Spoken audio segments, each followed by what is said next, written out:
Assalamualaikum warahmatullahi wabarakatuh. Ketemu lagi bersama saya Rizky Inayah dengan NIM 1814080022. Di video kali ini dengan mata kuliah metodologi penelitian yang diampu oleh Ibu Dr. Milyasari SPD MSI, saya akan menjelaskan mengenai bab 3 metode penelitian. Sebelum kita lanjut ke pembahasan, silahkan teman-teman like, komen, share, dan subscribe channel YouTube saya, dan jangan lupa nyalakan loncengnya agar teman-teman tidak ketinggalan notifikasi video dari saya. Terima kasih. Jenis dan rancangan penelitian. Jenis penelitian yang pertama adalah penelitian eksperimen. Penelitian eksperimen merupakan penelitian yang dilakukan dengan melakukan manipulasi yang bertujuan untuk mengetahui akibat manipulasi terhadap perilaku individu yang diamati. Karakteristik khusus yang terdapat dalam penelitian eksperimen ada 3. Yang pertama, variabel yang dimanipulasi, variabel yang dikontrol agar konstan dalam penelitian, serta keikutsertaan langsung dalam peneliti selama melaksanakan penelitian. Desain dalam penelitian eksperimen yang dapat digunakan baik dalam skripsi, tesis maupun disertasi ada 4. Yang pertama, pre-experimental design atau non-design, di mana desain dalam penelitian ini belum maksimal. Dikatakan belum maksimal sebab masih terdapat variabel luar yang bisa mempengaruhi atas terbentuknya variabel independen. Yang kedua, true experimental design. Dalam desain ini, seorang peneliti dapat mengontrol semua variabel luar yang mempengaruhi jalannya penelitian. Yang ketiga, factorial design. Pengertian factorial design adalah bentuk modifikasi atas desain lain, yakni true experimental design dengan mengamati adanya kemungkinan variabel moderator. Yang keempat adalah quasi experimental design. Jenis desain yang terakhir ini pengembangan dari true experimental design yang cenderung lebih sulit. Desain ini memiliki kontrol namun tidak berfungsi secara penuh. Jenis penelitian yang kedua adalah penelitian deskriptif. Penelitian deskriptif didefinisikan sebagai metode penelitian yang menggambarkan karakteristik populasi atau fenomena yang sedang diteliti. Metodologi ini lebih berfokus pada apa subjek penelitian daripada mengapa subjek penelitian. Untuk desainnya, yang pertama adalah metode survei. Metode ini dilakukan untuk mendapat fakta-fakta dan keterangan dari gejala yang ada. Yang kedua, metode studi kasus. Metode ini biasanya fokus pada satu objek dengan mempelajari suatu kasus. Yang ketiga, penelitian tindakan. Penelitian tindakan atau action research fokus dengan penerapan tindakan untuk meningkatkan mutu dan memecahkan masalah yang diteliti. Yang keempat, metode deskriptif kesinambungan. Seperti namanya, metode ini harus dilakukan terus-menerus hingga akhirnya peneliti mendapat keterangan menyeluruh tentang fenomena yang diteliti. Yang kelima, penelitian analisa kerja dan aktivitas. Metode penelitian ini diterapkan dengan meneliti aktivitas dan pekerjaan manusia secara rinci. Nantinya, hasil penelitian akan digunakan sebagai data tambahan di masa mendatang. Yang keenam, penelitian perpustakaan. Penelitian perpustakaan dilakukan dengan mengumpulkan data lewat bantuan beragam material di perpustakaan, mulai dari buku, jurnal, makalah, dan tulisan lainnya. Desain yang terakhir adalah penelitian komparatif.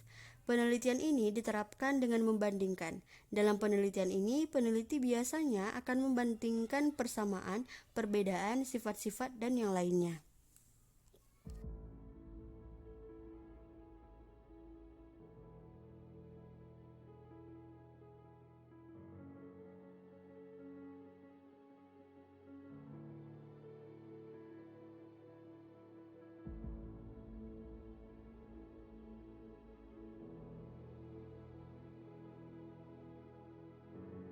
Jenis penelitian yang ketiga adalah penelitian korelasi. Penelitian korelasi adalah suatu penelitian untuk mengetahui hubungan dan tingkat hubungan antara dua variabel atau lebih tanpa ada upaya untuk mempengaruhi variabel tersebut, sehingga tidak terdapat manipulasi variabel. Desainnya yang pertama, korelasi bivariat. Rancangan penelitian korelasi bivariat adalah suatu rancangan penelitian yang bertujuan untuk mendeskripsikan hubungan antara dua variabel. Desain yang kedua adalah regresi dan prediksi. Jika terdapat korelasi antara dua variabel dan kita mengetahui skor pada salah satu variabel, skor pada variabel kedua dapat diprediksikan. Regresi merujuk pada seberapa baik kita dapat membuat prediksi. Yang ketiga adalah regresi jamak atau multiple regression. Regresi jamak merupakan perluasan regresi dan prediksi sederhana dengan penambahan beberapa variabel. Desain yang keempat adalah analisis faktor. Prosedur statistik ini mengidentifikasi pola variabel yang ada. Sejumlah besar variabel dikorelasikan dan terdapatnya antarkorelasi yang tinggi mengidentifikasikan suatu faktor penting yang umum. Desain yang kelima adalah rancangan korelasional yang digunakan untuk menarik kesimpulan kausal. Terdapat dua rancangan yang dapat digunakan untuk membuat pernyataan-pernyataan tentang sebab dan akibat menggunakan metode korelasional. Rancangan tersebut adalah rancangan analisis jalur atau jenis penelitian selanjutnya adalah penelitian tindakan kelas atau disingkat PTK, panel design atau classroom action. Desain yang keenam adalah analisis sistem. Bentuk penelitian yang terjadi di dalam kelas ini melibatkan penggunaan prosedur matematik yang kompleks atau rumit untuk menentukan proses guna meningkatkan seperti perubahan sepanjang waktu dari sebelumnya, jerat umpan balik, serta unsur dan aliran hubungan. Penelitian ini ada 3. Yang pertama, model Kurt-Lewin, yaitu ada 4 komponen yang dikenalkan dalam penelitian tindakan. Yang pertama, perancangan atau planning, tindakan atau action, observasi atau observing, dan yang terakhir refleks atau reflecting. Yang kedua adalah model Kemish dan McTaggart, pengembangan dari model yang dikenalkan oleh Kurt-Lewin. Perbedaannya hanya terletak pada komponen action dan observing dijadikan satu komponen atau tindakan. Alasan penggabungan itu adalah adanya satu kesatuan waktu, artinya ketika tindakan berlangsung maka observasi juga harus mulai dilakukan. Yang ketiga adalah model John Elliott, mengembangkan model PTK yang mengadopsi dari konsep model Kurt-Lewin. Model ini juga menggunakan siklus-siklus yang harus dilalui dalam penelitian. Perbedaan model ini pada penggunaan istilah perencanaan umum dan yang meliputi semua hal dari bahan, alat, sarana termasuk rencana skenario pembelajaran. Jenis penelitian selanjutnya adalah penelitian R&D, yaitu penelitian pengembangan atau research and development, sering diartikan sebagai suatu proses atau langkah-langkah untuk mengembangkan suatu produk baru atau menyempurnakan produk yang telah ada. Modelnya yang pertama adalah model pengembangan board and call, menggunakan alur air terjun atau waterfall pada tahap pengembangannya. Yang kedua adalah model pengembangan sadiman. Adapun prosedur yang akan dilakukan adalah seperti yang pertama, identifikasi kebutuhan, perumusan tujuan, pengembangan materi, pengembangan alat evaluasi, produksi, validasi, revisi, dan yang terakhir media siap untuk digunakan.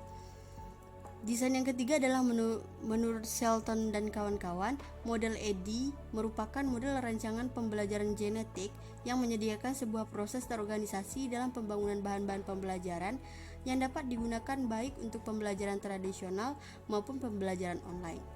Yang keempat adalah model Dick and Carey, terdiri dari 10 langkah. Yang kelima, model Putekom-Debdiknas. Pustekom-Debdiknas sebagai struktur pemerintah yang bergerak di bidang pengelolaan sumber belajar berbasis teknologi komunikasi mempunyai pendekatan sendiri dalam proses pengembangan media pembelajaran.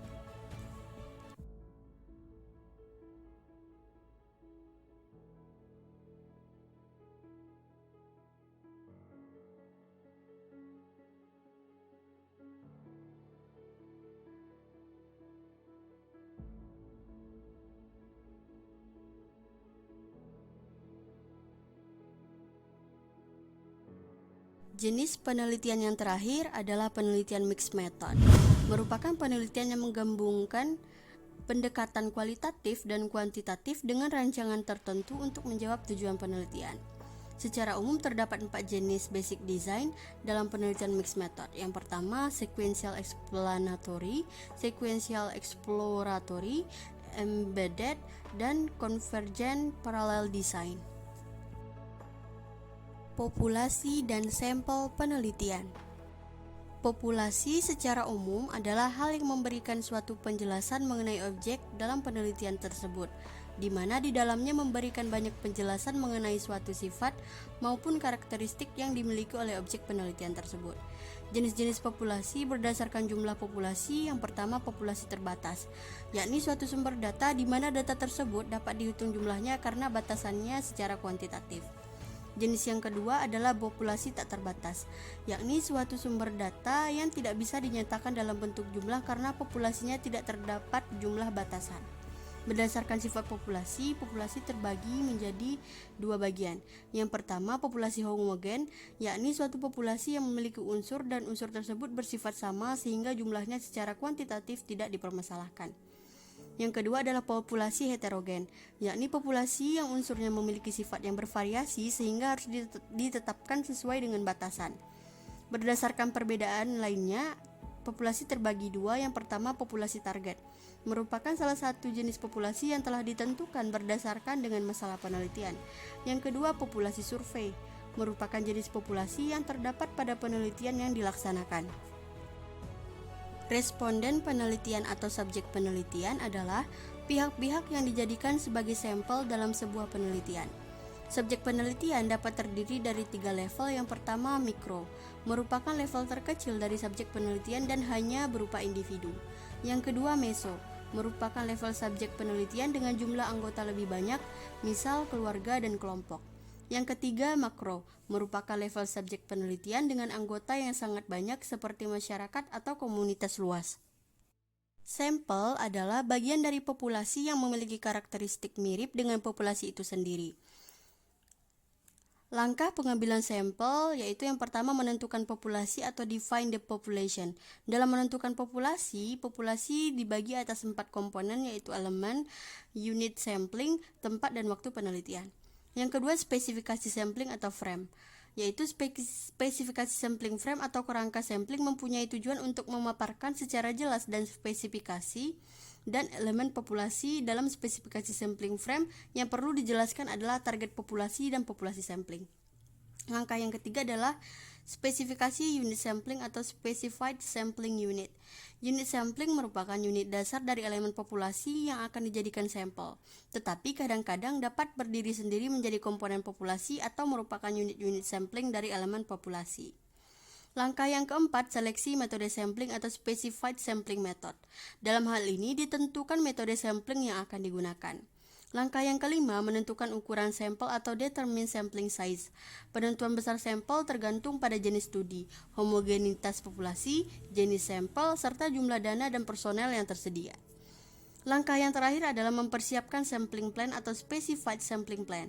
Kegiatan ini adalah merencanakan bagaimana keputusan-keputusan yang telah diambil dapat dilaksanakan secara baik di lapangan, meliputi kelengkapan perangkat lunak dan populasi itu sudah cukup representatif untuk diteliti.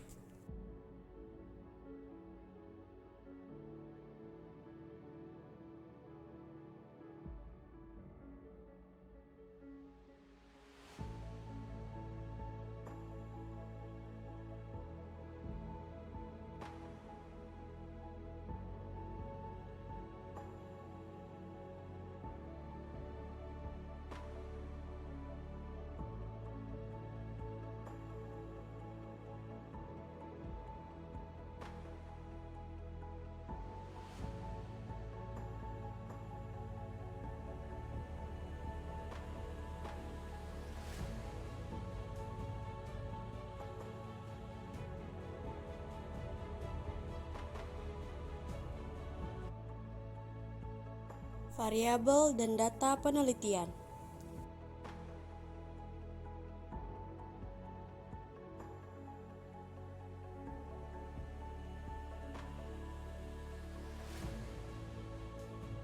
Teknik pengambilan sampel ada dua. Yang pertama secara acak.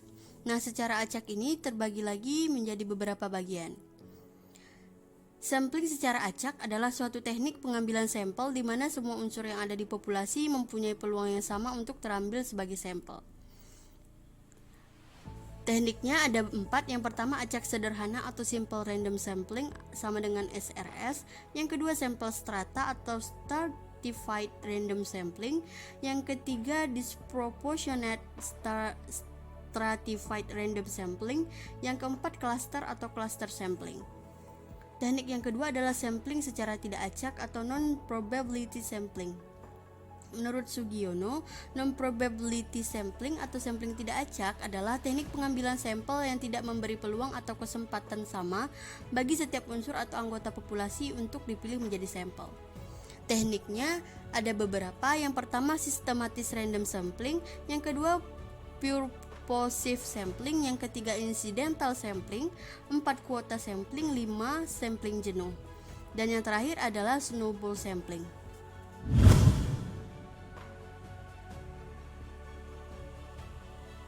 Variabel penelitian adalah karakter, atribut, atau segala sesuatu yang terbentuk atau yang menjadi perhatian dalam suatu penelitian sehingga mempunyai variasi antara satu objek yang satu dengan objek yang lain dalam satu kelompok tertentu, kemudian ditarik kesimpulannya. Jenis variabel yang pertama adalah data variabel penelitian bebas. adalah segala Variabel fakta dan bebas atau angka yang dapat variabel dijadikan adalah bahan variabel untuk yang menyusun diduga suatu sebagai sebab informasi. munculnya variabel Prasyarat data yang terikat. valid yang pertama Yang adalah kedua adalah objektif, variabel terikat. artinya sesuai dengan Variabel fakta atau terikat kenyataan yang dependen ada. atau disebut Yang variabel kedua output, representatif, kriteria, dapat konsekuen mewakili fakta adalah atau variabel kenyataan yang sifatnya dipengaruhi lebih luas. atau Yang yang ketiga menjadi aktual, akibat karena memiliki adanya sifat variabel kebaruan bebas. setidaknya pada Jenis masanya. variabel yang ketiga Yang adalah keempat variabel bernilai guna, moderator. artinya dapat Merupakan digunakan variabel untuk menjawab antara atau adalah sebuah membantu tipe khusus menjawab variabel pertanyaan bebas, penelitian. yaitu variabel Yang bebas terakhir adalah sekunder unsur yang kesalahannya diangkat kecil, untuk artinya menentukan bukan berupa apakah ia keluar mempengaruhi hubungan kekeliruan antara variabel yang bebas dominan primer kesalahannya. dan variabel terikat. Jenis-jenis data penelitian yang pertama keempat adalah berdasarkan cara variabel kontrol. memperolehnya Tidak semua adalah data variabel primer dalam satu dan data penelitian dapat sekunder. dipelajari sekaligus Data dalam primer waktu adalah yang data sama. utama yang Beberapa diperoleh di antara dari variabel variabel pertama tersebut subjek harus penelitian. dinetralkan Data pengaruhnya sekunder, data yang untuk diperoleh menjamin bukan agar dari sumber variabel yang pertama. dimaksud tidak mengganggu Yang kedua hubungan berdasarkan antara variabel sumbernya, bebas dan yaitu variabel data terikat. internal yang Yang berasal kelima dari adalah dalam variabel suatu antara organisasi atau yang inverting, diteliti dan menggambarkan intervening. kondisi organisasi tersebut. Yang kedua Yaitu data uraian eksternal. tentang variabel di Data yang depan menggambarkan merupakan kondisi kondisi suatu suatu organisasi organisasi namun namun berasal dari luar Yang keenam organisasi adalah tersebut. variabel discrete. Selanjutnya Selanjutnya variabel berdasarkan nominal waktu atau variabel pengumpulannya kategori ada karena data hanya dapat cross-sectional, dikategorikan atas yaitu dua data kutub yang dikumpulkan yang pada berlawanan waktu yakni tertentu ya untuk menggambarkan dan tidak. kondisi pada waktu tertentu. Selanjutnya pula. adalah variabel continuum. Data Variabel time continuum series ini yaitu terbagi data menjadi yang tiga, dikumpulkan yaitu dari waktu ke ordinal, waktu untuk melihat interval, dan suatu rasio. pertumbuhan atau perubahan. Berdasarkan penafsirannya, data terbagi dua, yang pertama faktual dan non-faktual. Berdasarkan sifatnya terbagi menjadi dua, yaitu data kualitatif dan data kuantitatif. Instrumen penelitian.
Instrumen penelitian adalah alat bantu yang digunakan dalam metode pengambilan data oleh peneliti untuk menganalisa hasil penelitian yang dilakukan.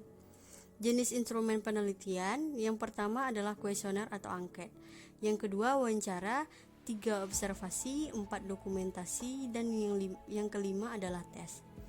Menurut Iskandar, yang diperlukan dalam penyusunan instrumen penelitian, yang pertama memberikan pengulasan mengenai variabel penelitian yang diambil, kedua memberikan penjelasan mengenai variabel kepada subdimensi dalam penelitian, 3 mendapat indikator dari setiap subdimensi yang dijelaskan, 4 melakukan deskripsi terhadap gizi instrumen dalam penelitian, 5 melakukan perumusan pertanyaan atau pernyataan, 6. Membuat dan merancang petunjuk pengisian terhadap alat instrumen penelitian baik kuesioner, wawancara, penelitian, dan lain sebagainya.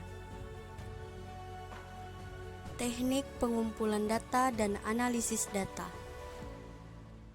Teknik pengumpulan data adalah teknik atau metode yang dapat digunakan peneliti untuk mengumpulkan data tentang masalah penelitian yang sedang mereka lakukan. Jenis teknik pengumpulan data yang pertama observasi. Teknik ini adalah teknik yang dilakukan dengan secara langsung mengamati situasi atau kondisi topik penelitian. Yang kedua adalah wawancara. Cara kedua dalam teknik pengumpulan data adalah dengan cara wawancara. Teknik ini dilakukan dengan mengajukan sejumlah pertanyaan langsung ke topik penelitian itu sendiri. Yang ketiga, studi literatur. Teknik ini dilakukan untuk dapat melakukan analisis pada subjek masalah yang peneliti ingin selidiki. Data dalam studi pustaka penelitian berasal dari arsip, buku, dan dokumen. Yang keempat adalah kuesioner. Teknik ini adalah teknik pengumpulan data di mana topik penelitian tentang subjek yang akan diperiksa diajukan pertanyaan tertulis. Analisis data adalah upaya atau cara untuk mengolah data menjadi informasi sehingga karakteristik data tersebut bisa dipahami dan bermanfaat untuk solusi permasalahan, terutama masalah yang berkaitan dengan penelitian. Teknik analisis data yang pertama adalah teknik analisis data kualitatif. Data yang tidak dapat diangkat atau bersifat non-numerik adalah data kualitatif. Teknik analisis data kualitatif pada umumnya merupakan bahasan konseptual suatu permasalahan. Beberapa teknik analisis data kualitatif yang antara lain adalah analisis konten. Teknik analisis konten diperlukan jika harus memahami keseluruhan tema pada data kualitatif yang kita miliki. Yang kedua, analisis naratif. Teknik analisis naratif fokus pada bagaimana suatu ide atau cerita dikomunikasikan kepada seluruh bagian terkait. Penelitian. Yang ketiga adalah analisis wacana. Selain teknik analisis naratif, teknik analisis wacana juga digunakan untuk menganalisis interaksi orang. Yang kedua adalah teknik analisis data kuantitatif. Data kuantitatif adalah data numerik yang dapat dihitung secara akurat. Tekniknya yang pertama analisis deskriptif. Teknik analisis data kuantitatif deskriptif dilakukan ketika kita melihat performa data di masa lalu untuk memperoleh suatu kesimpulan. Analisis inferensial yaitu menggunakan rumus statistik. Hasil yang diperoleh dari perhitungan tersebut digunakan sebagai dasar untuk membuat kesimpulan yang berlaku secara umum atau generalisasi.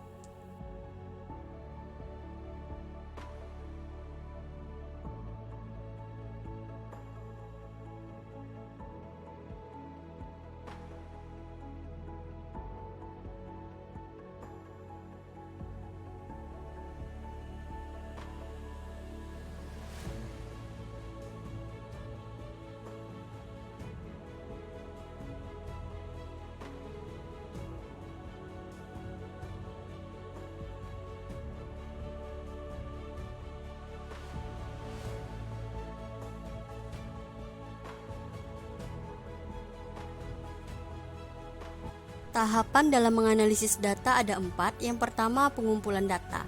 Pada tahap ini, kita mengumpulkan data-data yang dibutuhkan. Yang kedua, penyuntingan atau editing.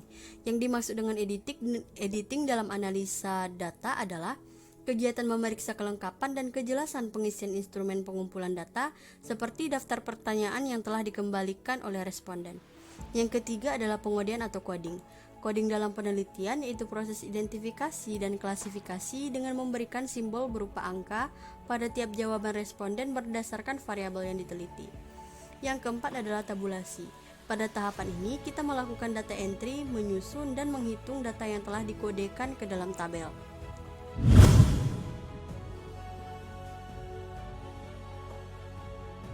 Langkah-langkah dalam kegiatan penelitian. Langkah yang pertama adalah mengidentifikasi dan merumuskan masalah. Sebagaimana halnya dalam metode ilmiah, pada penelitian ilmiah juga harus berangkat dari adanya permasalahan yang ingin dipecahkan. Sebelum melaksanakan penelitian ilmiah, perlu dilakukan identifikasi masalah. Proses identifikasi masalah penting dilakukan agar rumusan masalah menjadi tajam dan sebagai bentuk data awal bahwa dalam penelitian ilmiah tersebut memang dibutuhkan pemecahan masalah melalui penelitian. Yang kedua, melakukan studi pendahuluan. Peneliti dapat melakukannya dengan menelusuri dan memahami kajian pustaka untuk bahan penyusun landasan teori yang dibutuhkan untuk menyusun hipotesis maupun pembahasan hasil penelitian lainnya. Langkah yang ketiga, merumuskan hipotesis. Hipotesis dirumuskan dalam sebuah penelitian ilmiah, lebih-lebih penelitian kuantitatif dengan menyatakan hipotesis, maka penelitian ilmiah yang dilakukan penelitian akan lebih fokus terhadap masalah yang diangkat. Langkah yang keempat, mengidentifikasi variabel dan definisi operasi variabel. Sebuah variabel